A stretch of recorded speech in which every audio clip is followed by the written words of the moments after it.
சொல்லுங்க சார், பதில் சொல்லுங்க. ஆவாரம்பூ சாப்பிட்டு யாராவது சுகர் மாத்திரை நடத்தினாங்களா? சொல்லுங்க சார். வெந்தயம் சாப்பிட்டு யாராவது சுகர் மாத்திரை நடத்தினாங்களா? சொல்லுங்க. கருவேப்பிலை சாப்பிட்டு யாராவது சுகர் மாத்திரை நடத்தினாங்களா? சொல்லுங்க சார். கரிஞ்சீரகம் சாப்பிட்டு யாராவது சுகர் மாத்திரை நடத்தினாங்களா? சொல்லுங்க. இல்லை நடைபயிற்சி மட்டும் பண்ணி சுகர் மாத்திரை யாராவது நடத்தினாங்களா? இல்லை ப்ரெஷர் மாத்திரை நடத்தினாங்களா? இல்லை கெட்ட கொலஸ்ட்ரால் மாத்திரை நடத்தினாங்களா? இல்லை இன்சுலின் நடத்தினாங்களா? சொல்லுங்க. நல்லா கேட்டுக்கிடுங்க. சுகர், ப்ரெஷர், கெட்ட கொலஸ்ட்ரால் எதனால வருதுன்னு கேட்டால் இன்னைக்கு யாருக்குமே தெரியாது. அதான் பெரிய பிரச்சனை. சுகர், ப்ரெஷர், கெட்ட கொலஸ்ட்ரால் வர்றதற்கு ஒரே ஒரு காரணம் தான் இருக்குது, ரொம்ப டேஞ்சரான காரணம். அதான் இன்சுலின் ரெசிஸ்டன்ஸ். இதை எழுதி எடுத்துக்கிடுங்க.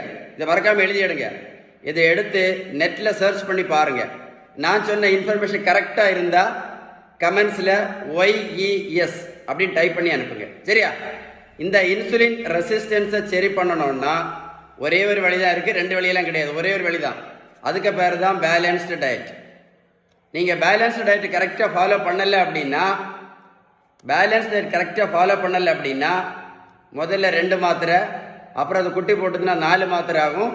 4 மாத்திரை 8 மாத்திரை ஆனால் கூட எந்த நோயுமே சரியாகாது. ஏன் சரியாகுது அப்படின்னா நீங்கள் பேலன்ஸ் டயட் ஃபாலோ பண்ணவே இல்லையே. பேலன்ஸ் டயட் ஃபாலோ பண்ணலைன்னா இது சரியாகாத. இது சரியாகலைன்னா நீங்கள் எந்த மாத்திரையும் நடத்த முடியாது, எந்த இன்சுலின் நடத்த முடியாது. இந்த இன்சுலின் ரெசிஸ்டன்ஸை நெட்டில் சர்ச் பண்ணி பாருங்கள். நான் சொன்ன இன்ஃபர்மேஷன் கரெக்டாக இருக்கும். கரெக்டாக இருந்தால் கமெண்ட்ஸில் OIES அப்படின்னு எழுதுங்க. மறக்காமல் உங்கள் ஃப்ரெண்ட்ஸுக்கெல்லாம் ஷேர் பண்ணி கொடுங்க. இந்த வேர்ல்டில் இந்த மாதிரி மாத்திரை போட்டு கஷ்டப்பட்டு இருக்கக்கூடிய நிறைய பேருக்கு இந்த இன்ஃபர்மேஷன் போய் சேரும். சரியா? இந்த பெரியவங்களுக்கு பாருங்கள், 42 கிலோ வெயிட் குறைச்சிருக்கு. 128லேருந்து 86 கிலோ. ப்ரோட்டீன் பவுடரும் கொடுக்கல, மாத்திரையும் கொடுக்கல, ஜூஸும் கொடுக்கல, ஊசியும் போடல. இந்த பெரியவங்களுக்கு போய் நான் ரோட்டில் போய் நான் ஓடக்குன்னு சொல்லலை. நான் கொடுத்தது எல்லாமே என்னது? பேலன்ஸ்டு டயட் மட்டும்தான். எதை மறந்துடாதுங்க. இன்சுலின் ரெசிஸ்டன்ஸை மறந்துடாதுங்க. சேவ் பண்ணி வச்சுட்டு ஃப்ரெண்ட்ஸுக்கு ஷேர் பண்ண மறந்துடாதுங்க. இதை என்ன பண்ணுங்க, நெட்டில் சர்ச் பண்ணி நான் சொன்ன இன்ஃபர்மேஷன் கரெக்டாக இருந்தால் மட்டும் ஒரு லைக் பண்ணுங்க.